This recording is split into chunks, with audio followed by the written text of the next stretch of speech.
So Sir Keir Starmer, well, he was going to do it, wasn't he? He really was. Must have a welfare system fit for the future, and the current model doesn't work. It desperately needs reform. It leaves people trapped and not able to get into work, and so we need to reform it, and that's what we will do. Big tough guy, wasn't he? That was 72 hours ago, by the way. 72 hours ago. Then what happened? Oh, well, Diane Abbott wasn't happy. She wasn't happy. So he's U-turned, hasn't he? Now, if you're on PIP, apparently you're basically still going to get it. And if you're on universal credit for your health, then apparently you're still going to get that as well. And it could cost us around £4.5 billion, which means what? We came into possession of a leaked X-ray from Sir Keir Starmer's last medical appointment. I think we can show you it, can we? No spine. Absolutely no spine there, is there? Just moments ago, Parliament witnessed a political earthquake. Keir Starmer stood in silence, his confidence shattered, as Kemi Badenoch launched a relentless onslaught that exposed every weak point in Labour's leadership. One by one, she ripped through his U-turns, his contradictions, and his hollow promises, live unfiltered and in front of a stunned nation. This wasn't just a debate. It was a public dismantling of Starmer's credibility, and it left him floundering. What happened in Parliament today wasn't just another Prime Minister's questions. It was a reckoning. And Kemi Badenoch didn't just participate, she dominated. She took the floor with surgical precision, a steely gaze, and a voice laced with calm authority. Starmer, despite all his usual rehearsed lines, was utterly unprepared for what was about to unfold. Right from the start, Badenoch made it personal, not in tone, but in substance. She didn't come for sound bites, she came for truth. Her opening was brutal. 3 weeks ago, the winter fuel policy was set in stone. 2 weeks ago, the Prime Minister U-turned. And today, the Chancellor is panicking because she just realised when winter starts. You could feel the tension rise in the chamber. Eyes turned to Starmer, waiting for a firm answer. But none came. He offered the same worn-out lines about stabilising the economy and reviewing eligibility. But Badenoch wasn't interested in circular answers. She struck again. Can you tell us, Prime Minister, how many of the 10 million people who lost their winter fuel payments will get them back? Silence. Then deflection. Starmer mumbled about the triple lock, dodged around figures, then tried to shift blame onto the previous government's so-called $22 billion black hole. But Badenoch wasn't playing along. She fired back with facts. The OBR, the Independent Office for Budget Responsibility, had debunked that claim. There was no black hole.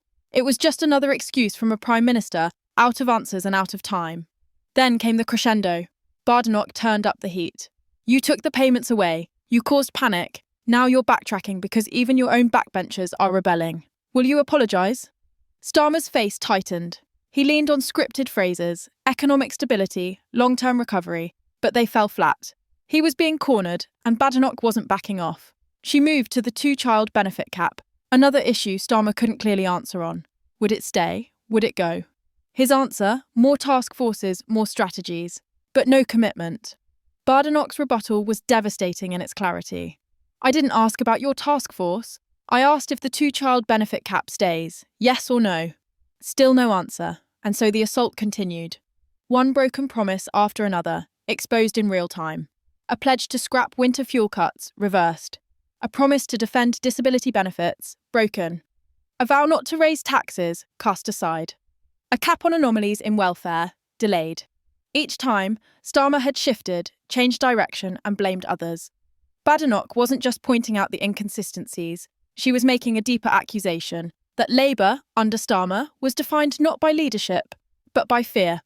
Fear of backlash, fear of firm decisions, fear of public opinion.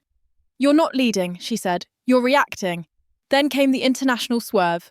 Starmer, trying desperately to regain ground, accused Badenoch of echoing Kremlin talking points, referencing an old Sky News quote about proxy wars. But that tactic misfired. The chamber groaned. It felt like a distraction, a desperate pivot from a leader who had no answers left. And Badenoch called him out. I asked about child benefits, Prime Minister. You're talking about the Kremlin.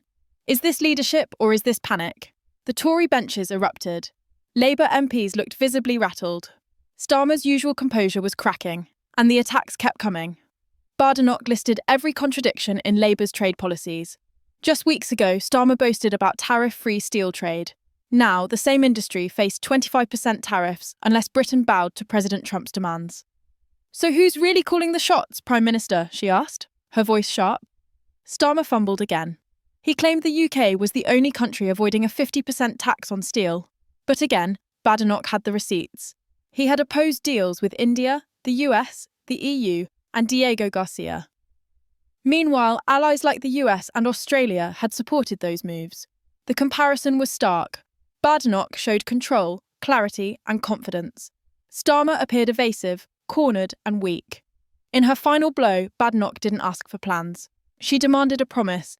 When you set out your spending next week, will you commit? No more U-turns, no more confusion, real deliverables, or just more PR? Starmer could barely reply. We will show this is sustainable and deliverable, he said, quietly, without conviction. The words echoed, empty, and Badenoch delivered the final line that left the chamber frozen. Deliverable? If it's deliverable, why all the backpedaling? People want competence. You're offering confusion. How can anyone trust a leader who changes direction every 48 hours?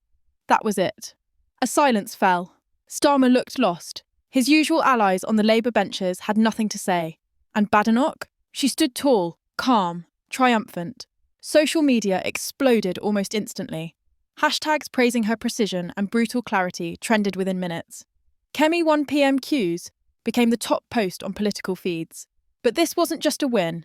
It was a warning shot. Across the bow of Labour leadership and straight into the heart of public opinion. Kemi Badenoch didn't just expose Keir Starmer's political failings. She revealed the crumbling foundation beneath Labour's promises. The message was clear. Leadership isn't about reacting. It's about standing firm, about conviction, about delivering what you say you will. And today Keir Starmer couldn't do that. He came in with talking points. He left with none. And in the ashes of his performance, Kemi Badenoch stood as the voice of reason, accountability and, above all, decisive leadership.